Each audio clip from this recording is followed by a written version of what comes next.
Direct വിഷയത്തിലേക്ക് കടക്കാൻ ആഗ്രഹിക്കുന്നു. ഇന്ത്യൻ ഫെഡറലിസം എന്നത് ഇന്ത്യയുടെ കോൺസ്റ്റിറ്റ്യൂഷണൽ ആർട്ടിക്കിൾ 1 തന്നെ India shall be A union of States എന്നാണ് ഡിക്ലെയർ ചെയ്യുന്നത്. ഇന്ത്യ വിവിധ സ്റ്റേറ്റുകളുടെ ഇന്ത്യയുടെ സ്റ്റേറ്റ് എന്നാണ് ഇന്ത്യയുടെ സംസ്ഥാനങ്ങളെ പറയുന്നത്, പ്രൊവിൻസ് എന്നല്ല. സ്റ്റേറ്റ് തന്നെ ഒരു സ്വയംഭരണ അധികാരമുള്ളൊരു സംവിധാനമാണ് എന്ന് പൊളിറ്റിക്കൽ സയൻസ് അറിയുന്ന ആളുകൾക്കറിയാം. സ്റ്റേറ്റ് എന്ന് പറഞ്ഞാൽ അത് കേവലം ഒന്നല്ല, അത് സ്വയംഭരണ അധികാരമുള്ളൊരു സംവിധാനത്തെയാണ്, ഒരു ഭരണ സംവിധാനത്തെയാണ് സ്റ്റേറ്റ് എന്ന് പറയാൻ കഴിയുക. അപ്പോൾ ഇന്ത്യ ഒരു യൂണിയൻ, സ്റ്റേറ്റുകളുടെ യൂണിയനാണ് എന്നതാണ്. അതുകൊണ്ട് തന്നെ യൂണിയൻ ഗവൺമെൻറ് എന്നതാണ് എൻ്റെ ഔദ്യോഗിക പേര്. ഇപ്പോൾ സാധാരണഗതിയിൽ നമ്മളെല്ലാം കേന്ദ്ര സർക്കാർ എന്നാണ് ഉപയോഗിക്കാറുള്ളത്. അപ്പോൾ നമ്മൾ തമിഴ്നാട് മുഖ്യമന്ത്രി സ്റ്റാലിൻ വളരെ ബോധപൂർവ്വം എല്ലായിടത്തും യൂണിയൻ ഗവൺമെൻറ് എന്നാണ് ഉപയോഗിക്കാറുള്ളത്. അപ്പോൾ സമീപകാലത്ത് കേരള മുഖ്യമന്ത്രി ഒരു പ്രസ്താവനയിൽ യൂണിയൻ ഗവൺമെൻറ് എന്ന് ബോധപൂർവ്വം ഉപയോഗിച്ചതായി കാണാൻ പറ്റും. അപ്പോൾ യൂണിയൻ ഗവൺമെൻറ്റുകൾ ഇതിന് പകരം കേന്ദ്ര ഗവൺമെൻറ്റുകൾ എന്നതിലേക്ക് പ്രയോഗം മാറുമ്പോൾ തന്നെ യഥാർത്ഥത്തിൽ ഇന്ത്യയുടെ ഒരു ഫെഡറൽ സംവിധാനത്തെക്കുറിച്ചുള്ളൊരു അവയർനെസ് ജനങ്ങൾക്ക് ഇല്ലാതായിക്കൊണ്ടിരിക്കും എന്നതാണ് ഒരു പെട്ടെന്ന് ഒറ്റയടിക്കുന്നുണ്ടായതല്ല. ഇന്ത്യയുടെ നിലവിലുള്ള ഫെഡറൽ അവസ്ഥയെ മാറ്റിയിട്ട് കേന്ദ്രീകൃതമായിട്ടുള്ള ഒരു അവസ്ഥയിലേക്ക് കാര്യങ്ങൾ എത്തിക്കൊണ്ടുപോകുന്നത്. ഇപ്പോൾ 2014 നരേന്ദ്രമോദി അധികാരത്തിൽ വന്നതിന് ശേഷം അത് ത്വരിതപ്പെടുത്തിയെന്ന് മാത്രമാണുള്ളത്. അപ്പോൾ ഏതാണ്ട് അതിന് മുമ്പ് തന്നെ നമുക്ക് നമ്മുടെ രാജ്യത്തിൻ്റെ ഫെഡറൽ സംവിധാനങ്ങളെ ഇല്ലാതാക്കുന്ന പല നിയമങ്ങളും പല ഭരണ നടപടികളും ഉണ്ടായിട്ടുണ്ട് എന്ന് കാണാൻ കഴിയും.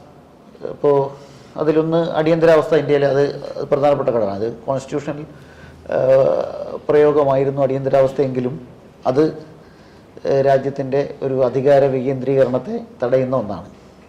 അത് പിന്നീട് അത് അവസാനിക്കുകയും അത് തിരുത്തുകയൊക്കെ ചെയ്തത് ഒരുപക്ഷെ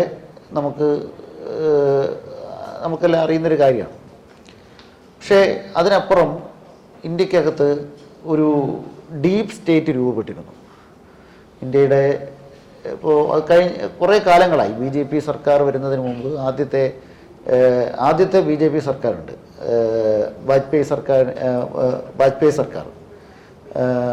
വാജ്പേയി തരത്തിൽ 3 തവണയായിട്ടാണ് ഭരിച്ചത്. ഒരു തവണ വളരെ കുറഞ്ഞ ദിവസം, രണ്ടാമത് 1-2 വർഷം, മൂന്നാമത്തെ തവണ ടൈം ഫുള്ളാക്കി. അങ്ങനെ ഒരു 3 തവണ അടൽ ബിഹാരി വാജ്പേയിയുടെ നേതൃത്വത്തിലുള്ള NDA ഗവൺമെൻറ് ഉണ്ടായിട്ടുണ്ട്. അതിന് ശേഷം വീണ്ടും നമ്മുടെ രാജ്യത്ത് മറ്റ് സർക്കാരുകൾ കോൺഗ്രസ് സർക്കാർ വന്നിട്ടുണ്ട്. അതിനു മുമ്പ് അടൽ ബിഹാരി വാജ്പേയി വരുന്നതിന് മുമ്പ് ഇന്ത്യയിൽ ഒരു ഐക്യ മുന്നണി സർക്കാർ കുറഞ്ഞ കാലത്ത് വന്നിട്ടുണ്ട്. കോൺഗ്രസ് ദീർഘകാലം ഭരിച്ചിട്ടുണ്ട്, ജനതാ പാർട്ടി സർക്കാർ ഭരിച്ചിട്ടുണ്ട്. പക്ഷേ ഇതൊക്കെ ഭരിച്ചിരുന്ന കാലത്തും എല്ലാം ഇന്ത്യയിൽ ഒരു ഡീപ്പ് സ്റ്റേറ്റ് വേറെ രൂപപ്പെട്ടിരുന്നു. ആ ഡീപ്പ് സ്റ്റേറ്റ് എപ്പോഴും ഒരു ഏകശിലാ രൂപത്തിലേക്ക് ഇന്ത്യയെ മാറ്റുന്നതിന് വേണ്ടിയിട്ടുള്ള ഒരു സംവിധാനം നമ്മുടെ രാജ്യത്ത് കൊണ്ടുവരാനുള്ള നീക്കങ്ങളാണ് ഡീപ്പ് സ്റ്റേറ്റിൻ്റെ ഭാഗമായി വന്നത്.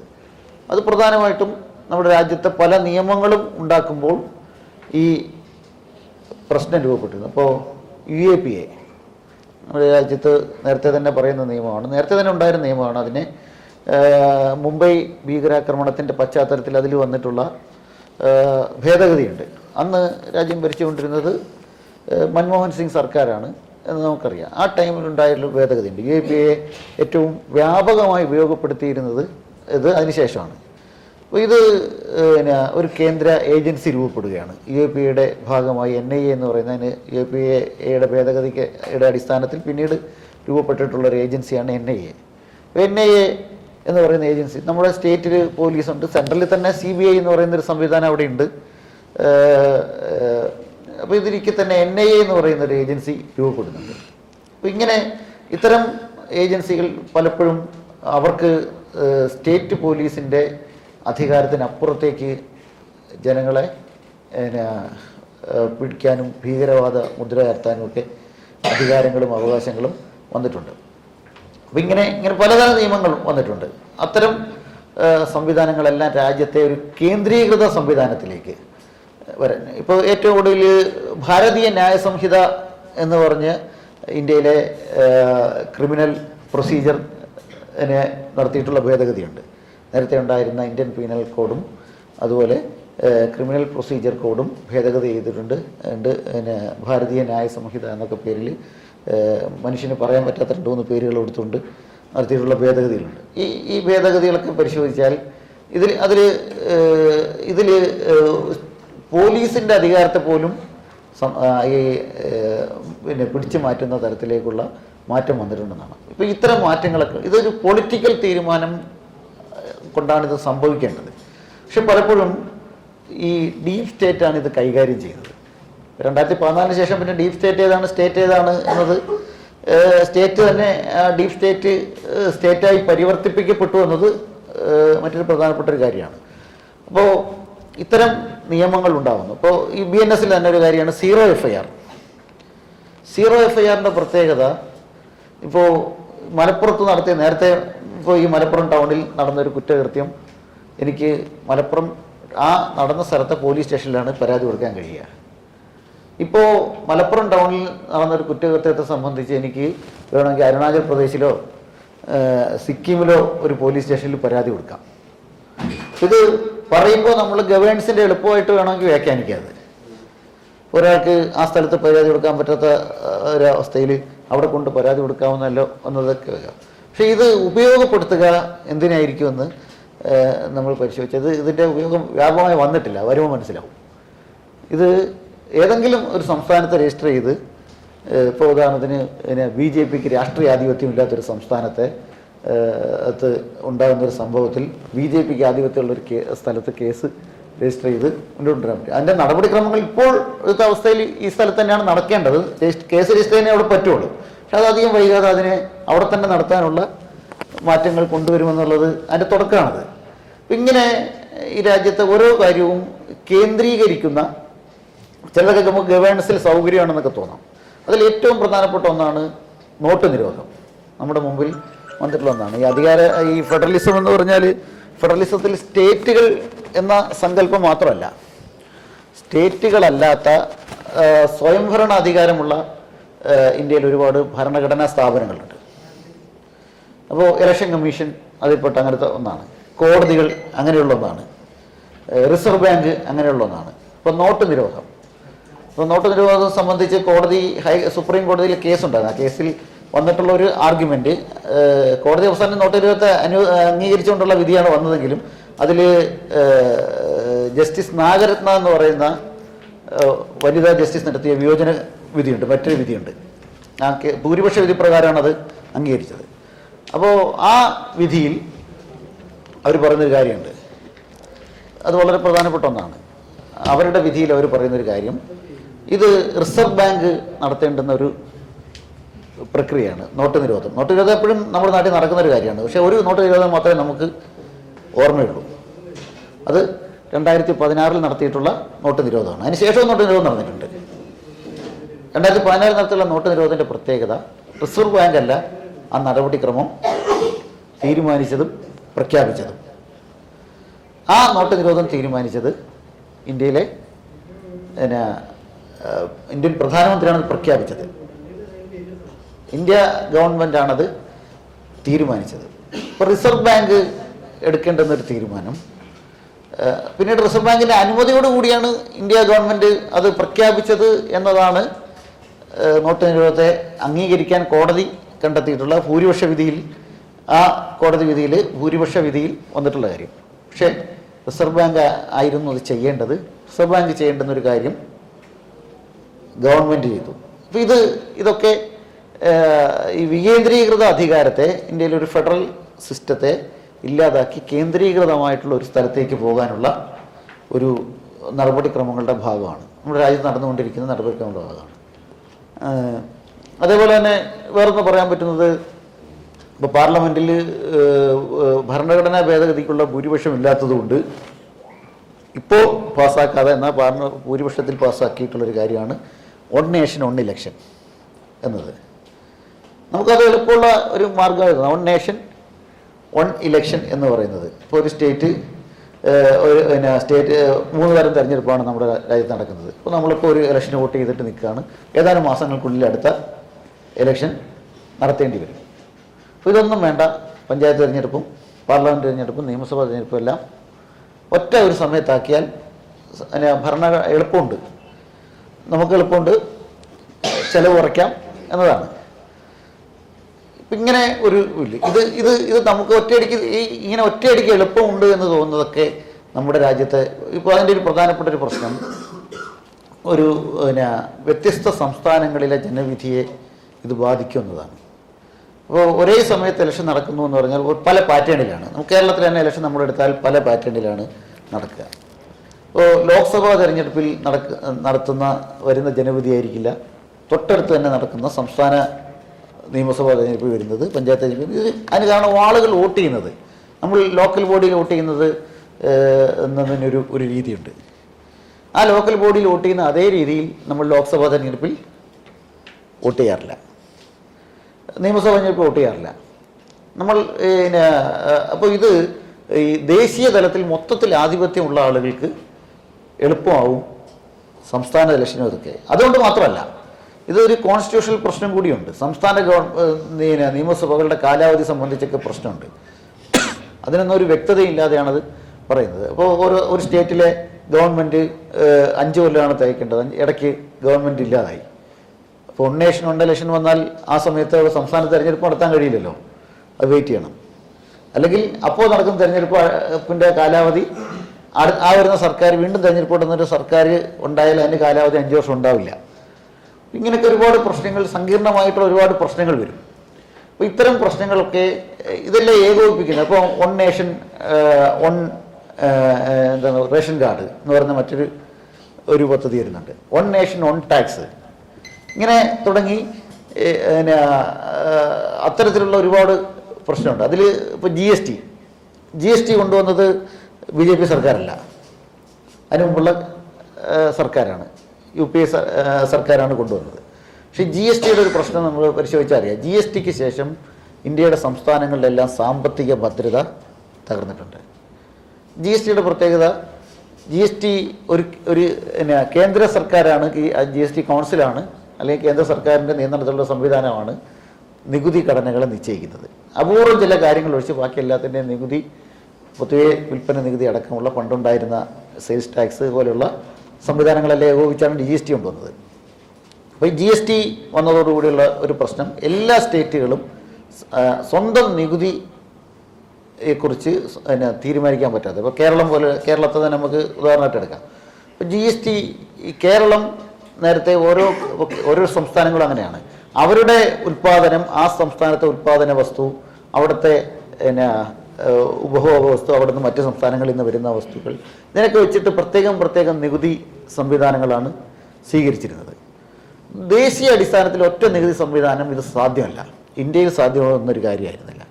അല്ല, ഇന്ത്യ സാധ്യമെന്ന് പറഞ്ഞാൽ ഗവൺമെൻറ് വേണമെങ്കിൽ വെക്കാം, പക്ഷേ ഇന്ത്യയിൽ അത് പ്രായോഗികമായി ഒരുപാട് പ്രയാസങ്ങൾ സൃഷ്ടിക്കും. ആ പ്രയാസങ്ങളിൽ ഇപ്പോൾ ഞാൻ ഏറ്റവും ഒരു ഉദാഹരണം പറയാം. ഇപ്പോൾ കേരളത്തിൽ ഏറ്റവും കൂടുതൽ വിറ്റ് വരുന്നൊരു സാധനമാണ് ചിക്കൻ. ഇപ്പോൾ ചിക്കന് GST ഇല്ല. അപ്പോൾ ഈ ചിക്കൻ വഴി കേരളത്തിൽ ഉണ്ടായിരുന്ന ഒരു നികുതി വരുമാനം കേരള സംസ്ഥാനത്തിന് അവസാനിച്ചു. അപ്പോൾ ഇവിടെ ചിക്കന് നികുതി വേണോ വേണ്ടതെന്ന് കേരള സ്റ്റേറ്റിന് തീരുമാനിക്കാൻ കഴിയില്ല. അപ്പോൾ അത്തരത്തിൽ ഓരോന്നിൻ്റെ നികുതിയുടെ പെർസെൻറ്റേജ് ഇപ്പോൾ പല സ്ഥലത്തും പല നികുതിയായിരിക്കും ഉണ്ടാവുക, പല വസ്തുക്കൾക്കും പല സ്റ്റേറ്റുകളിലും. ഇതെല്ലാം ഏകോപിപ്പിക്കുന്ന ഒരു ഇതിൽ വന്നതോടുകൂടി ഓരോ സംസ്ഥാനങ്ങൾക്കും അവരവരുടെ പ്രിയോറിറ്റി അനുസരിച്ച് നികുതി നിശ്ചയിക്കാൻ കഴിയാതെയായി. പിന്നെന്ത് വേണം, പിന്നീട് കേന്ദ്രം കൊടുക്കുന്ന നികുതി പിടിച്ചെടുത്തിട്ട് കേന്ദ്രം കൊടുക്കുന്ന അതിൻ്റെ വിഹിതത്തെ ആശ്രയിച്ച് നിൽക്കണം.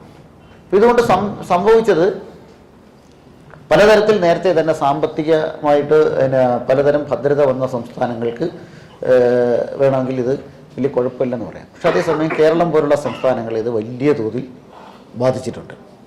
അപ്പോൾ ഇതൊരു ഫെഡറൽ ഘടനയിലുണ്ടാകുന്ന ഇങ്ങനെ ഇത് ഗവേണൻസ് വഴി ഒരു ഇന്ത്യ യഥാർത്ഥത്തിൽ അടിസ്ഥാനപരമായി ഇന്ത്യ എന്ന് പറയുന്ന ഒരു വൈവിധ്യത്തെ ഒന്നാക്കി മാറ്റാനുള്ള നീക്കമാണ്. ഇന്ത്യ എന്ന് പറയുന്നൊരു ദേശരാഷ്ട്രം എന്ന നിലയിൽ ഒറ്റ രാഷ്ട്രമായി നിൽക്കുമ്പോൾ തന്നെ വ്യത്യസ്ത ഭാഷാ സംസ്കാരം, വ്യത്യസ്ത സാമ്പത്തിക സംവിധാനങ്ങൾ, വ്യത്യസ്ത ഗവൺമെൻറ്റുകൾ, പ്രാദേശിക ഗവൺമെൻറ്റുകൾ, അതൊക്കെയുള്ള ഒരു വിപുലമായിട്ടുള്ളൊരു സംവിധാനമാണ്. കാശ്മീർ, ജമ്മു കാശ്മീർ എന്ന് പറയുന്ന സംസ്ഥാനത്തിന് ഒരു പ്രത്യേക അധികാരം ഉണ്ടായിരുന്നു. ജമ്മു കാശ്മീർ മാത്രമല്ല അത്രയുള്ളത്, നോർത്ത് ഈസ്റ്റിലെ പല സംസ്ഥാനങ്ങൾക്കും പ്രത്യേക അധികാരമുണ്ട്. അത് ഒക്കെ ഇന്ത്യൻ യൂണിയനിൽ ചേരാൻ വേണ്ടി അതാത് തദ്ദേശ ജനതയുമായി ഉണ്ടാക്കിയിട്ടുള്ള കരാർ പ്രകാരം ഉണ്ടായ ഒന്നാണ്.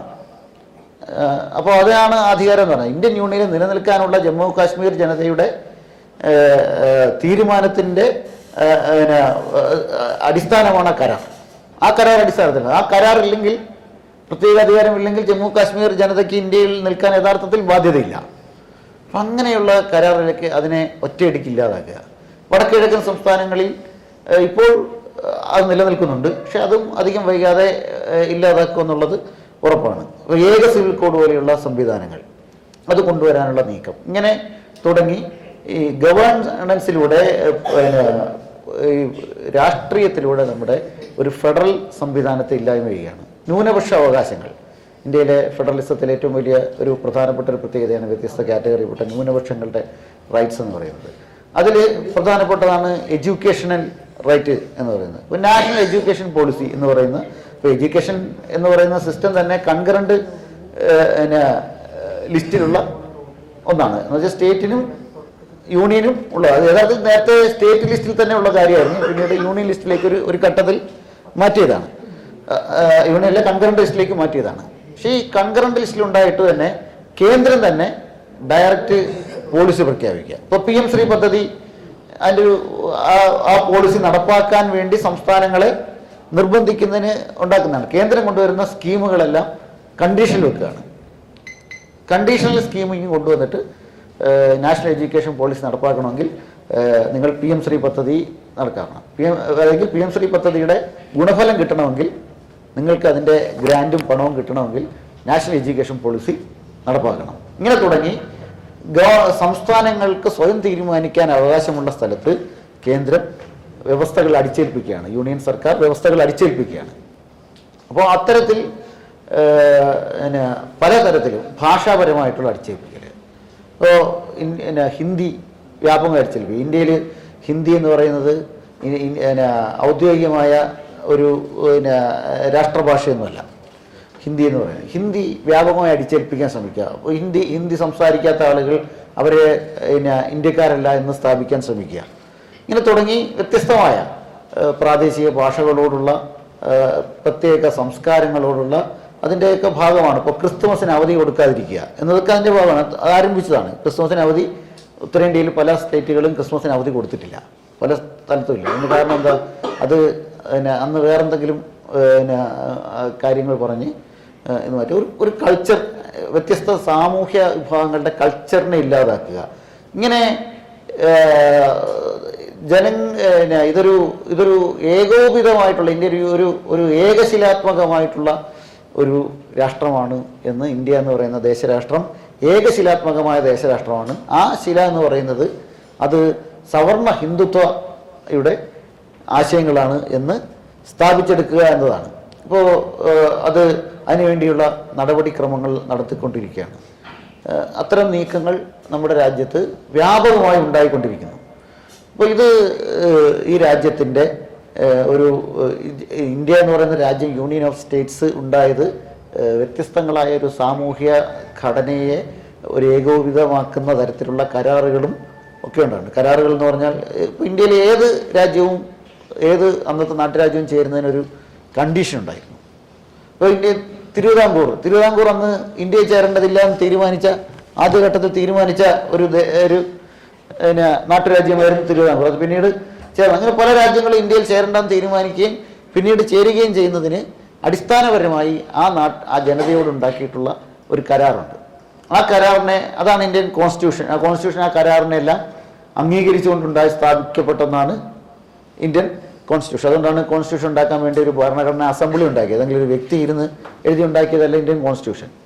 അതൊരു ഭരണഘടനാ അസംബ്ലി തന്നെ തയ്യാറാക്കിയ എല്ലാ വിഭാഗങ്ങളുടെയും പ്രാതിനിധ്യമുള്ള വ്യത്യസ്ത പ്രദേശങ്ങളുടെ, വ്യത്യസ്ത സംസ്കാരങ്ങളുടെ, വ്യത്യസ്ത മതവിഭാഗങ്ങളുടെ, വ്യത്യസ്ത ഭാഷാ വിഭാഗങ്ങളുടെ, അങ്ങനെയൊക്കെയുള്ള സംസ്കാരം അത്തരം ആളുകളുടെ പ്രാതിനിധ്യത്തിൽ രൂപപ്പെടുത്തിയ ഒന്നാണ് കോൺസ്റ്റിറ്റ്യൂഷൻ അസംബ്ലി. ആ കോൺസ്റ്റിറ്റ്യൂഷൻ അസംബ്ലിയാണ് ഇന്ത്യൻ കോൺസ്റ്റിറ്റ്യൂഷൻ രൂപപ്പെടുത്തിയത്. അപ്പോൾ അതിനെ മാറ്റിയിട്ട് മറ്റെന്തെങ്കിലും സംവിധാനങ്ങൾ കൊണ്ടുവരാനുള്ള വളരെ വലിയൊരു നീക്കമാണ് ഇപ്പോൾ നമ്മുടെ രാജ്യത്ത് നടന്നുകൊണ്ടിരിക്കുന്നത്. അപ്പോൾ അതിൻ്റെയൊക്കെ ഒരു ഫലമാണ് ഇപ്പോൾ ഉണ്ടായിക്കൊണ്ടിരിക്കുന്ന ഓരോ നടപടികളുമെന്ന് നമുക്ക് ഒറ്റ നോട്ടത്തിൽ തന്നെ മനസ്സിലാക്കാൻ കഴിയും.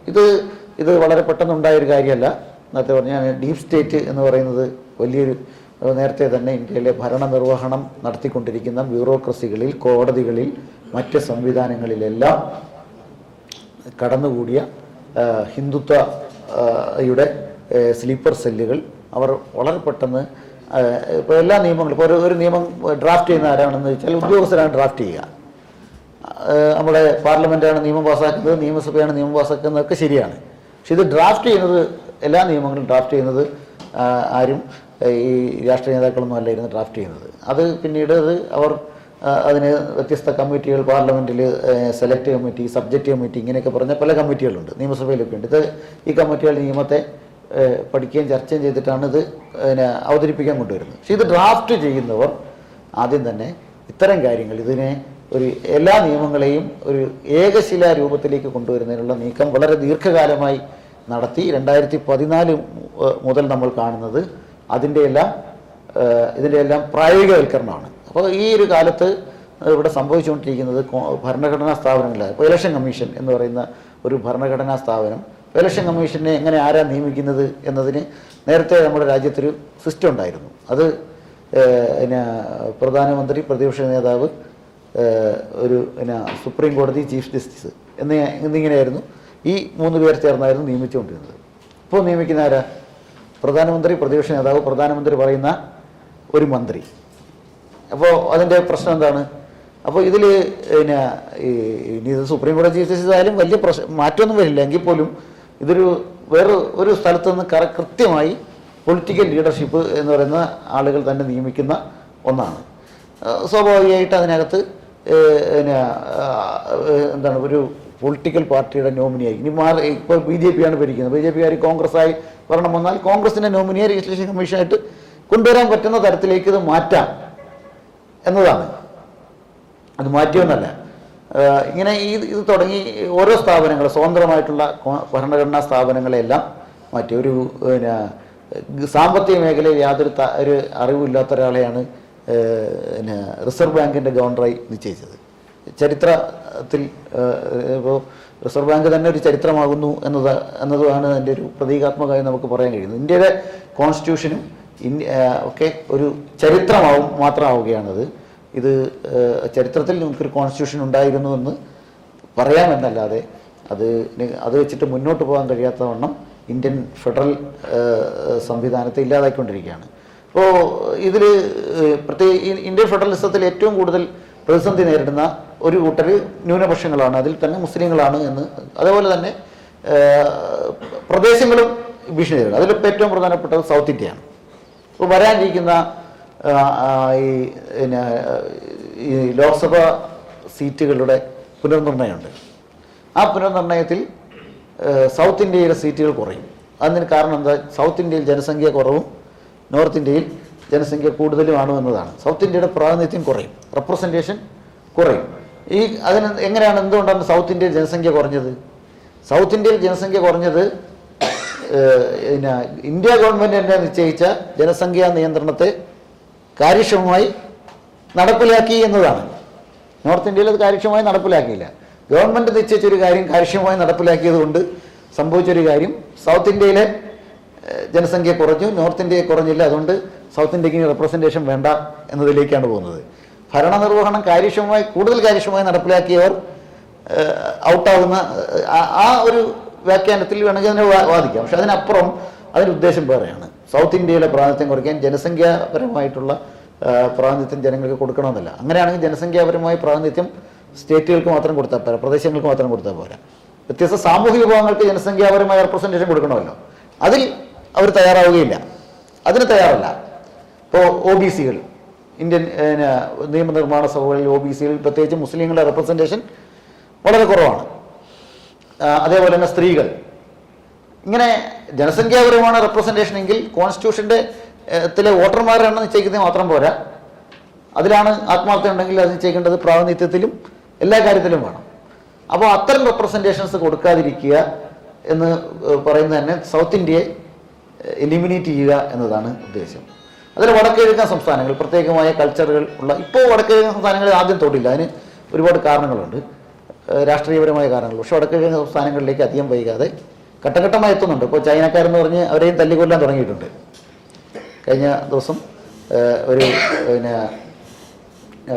ഒരു നോർത്ത് ഈസ്റ്റുകാരനായ ഒരു കുട്ടിയെ തല്ലിക്കൊന്നത് വാർത്ത വെച്ചെങ്കിൽ ചൈനക്കാരനല്ലേ എന്ന് പറഞ്ഞിട്ട് തല്ലിക്കൊന്ന ഒരു വാർത്ത നമ്മൾ വായിച്ചിട്ടുണ്ടാവും. അപ്പോൾ അങ്ങനെ നോർത്ത് ഈസ്റ്റിനും ആ ഭീഷണി നേരിടുകയാണ്, സൗത്ത് ഇന്ത്യ ആ ഭീഷണി നേരിടുന്നുണ്ട്. അങ്ങനെ ബംഗാൾ, ഇന്ത്യയിൽ ഏറ്റവും കൂടുതൽ ഇപ്പോൾ പ്രശ്നം എന്ന് വെച്ചാൽ ബംഗ്ലാ ഭാഷ സംസാരിക്കുന്ന ആളുകളെ എവിടെയും ആക്രമിക്കപ്പെടുകയാണ്. അപ്പോൾ ബംഗ്ലാദേശികൾ എന്ന് പറയുന്നത് വെസ്റ്റ് ബംഗാൾ എന്ന് അതിൻ്റെ വലിയൊരു ഭീഷണി നേരിട്ടുകൊണ്ടിരിക്കുകയാണ്. അപ്പോൾ അവിടെ വേറെ ചെറുത്തുനിൽപ്പ് തൃണമൂൽ കോൺഗ്രസിൻ്റെ നേതൃത്വത്തിൽ നടക്കുന്നത് കൊണ്ടാണ് ഒരുപക്ഷെ അത്രത്തോളം വേഗത്തിലെത്താത്തത്. പക്ഷെ അത് അധികാരമൊന്നും ഉണ്ടാവുമെന്ന് തോന്നുന്നില്ല. ആ നിലയ്ക്ക് ഉള്ള ഒരു വലിയ തോതിൽ ബംഗ്ലാദേശ് ഭീഷണി നേരിട്ടുകൊണ്ടിരിക്കുകയാണ്. ഇങ്ങനെ വ്യത്യസ്തമായ പ്രദേശങ്ങൾ, ഭാഷാ ന്യൂനപക്ഷങ്ങളൊക്കെ ഇത്തരം ഭീഷണി നേരിട്ടുകൊണ്ടിരിക്കുകയാണ്. ഇതിന് കുറച്ചും കൂടി ഈ ഒരു ഫെഡറലിസത്തിനെ ശക്തിപ്പെടുത്തുന്ന കുറച്ചും കൂടി നല്ല മൂവ്മെൻറ്റുകൾ സാധനങ്ങളുണ്ട്. ഇപ്പം തമിഴ്നാട് മുഖ്യമന്ത്രി മുന്നോട്ട് വെച്ചിട്ടുള്ള ഒരു ഫെഡറലിസം വാച്ച് എന്ന് പറഞ്ഞ ഒരു കൺസെപ്റ്റ് ഉണ്ട്. അത്തരം കൺസെപ്റ്റുകൾ കൂടുതൽ ഉയർത്തേണ്ടി വരുന്ന ഒരു സാഹചര്യമാണ് നമ്മുടെ രാജ്യത്തുള്ളത് എന്ന് സൂചിപ്പിച്ചുകൊണ്ട് ഞാൻ അവസാനിപ്പിക്കുന്നു.